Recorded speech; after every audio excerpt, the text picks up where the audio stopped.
There's no feeling more intense than starting over. If you deleted your homework the day before it was due, as I have, or if you left your wallet at home and you have to go back after spending an hour in the commute. If you won some money at the casino and then put all your winnings on red but it came up black. If you got your best shirt dry cleaned before a wedding and then immediately dropped food on it. If you won an argument with a friend and then later discovered that they just returned to their original view. Starting over is harder than starting up. If you're not ready for that, like if you've already had a bad day, then what you're about to go through might be too much. Feel free to go away and come back. I'll be here. Alright, thanks for coming with me on this trip. I'll understand if you have to take a break at any point. Just find a safe place to stop and quit the game. Don't worry, I'll save your progress, always, even your mistakes. This game is a homage to a free game that came out in 2002, titled Sexy Hiking. The author of that game was Jazzuo, a mysterious Czech designer who was known at the time as the father of B games. And B games are rough assemblages of found objects. Designers slap them together very quickly and freely, and they're often too rough and unfriendly to gain much of a following. They're built more for the joy of building them than as polished products. In a certain way, Sexy Hiking is the perfect embodiment of a B game. It's built almost entirely out of found and recycled parts, and it's one of the most unusual and unfriendly games of its time. In it, your task is simply to drag yourself up a mountain with a hammer. That act of climbing, in the digital world or in real life, has certain essential properties that give the game its flavor. No amount of forward progress is guaranteed. Some cliffs are too sheer or too slippery, and the player is constantly, unremittingly in danger of falling and losing everything. Anyway, when you start Sexy Hiking, you're standing next to this dead tree that blocks the way to the entire rest of the game. It might take you an hour to get over that tree, and a lot of people never got past it. You prod and you poke at it, exploring the limits of your reach and your strength, trying to find a way up and over. And there's a sense of truth in that lack of compromise.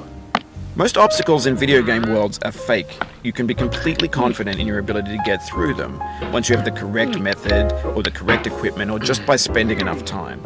In that sense, every pixelated obstacle in Sexy Hiking is real.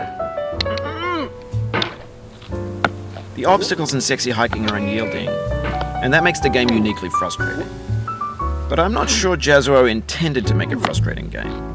The frustration is just essential to the act of climbing, and it's authentic to the process of building a game about climbing.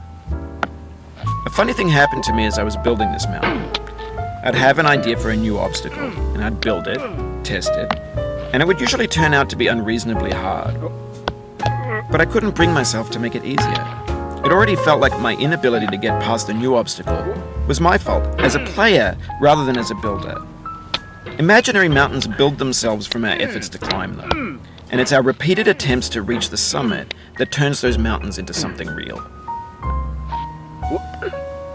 When you're building a video game world, you're building with ideas, and that can be like working with quickset cement. You mold your ideas into a certain shape that can be played with, and in the process of playing with them, they begin to harden and set until they're immutable, like rock. And at that point, you can't change the world. Not without breaking it into pieces and starting fresh with new ideas.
Oh, you just lost a lot of progress. That's a deep frustration, a real punch in the gut.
You've done this part before. You know it's possible.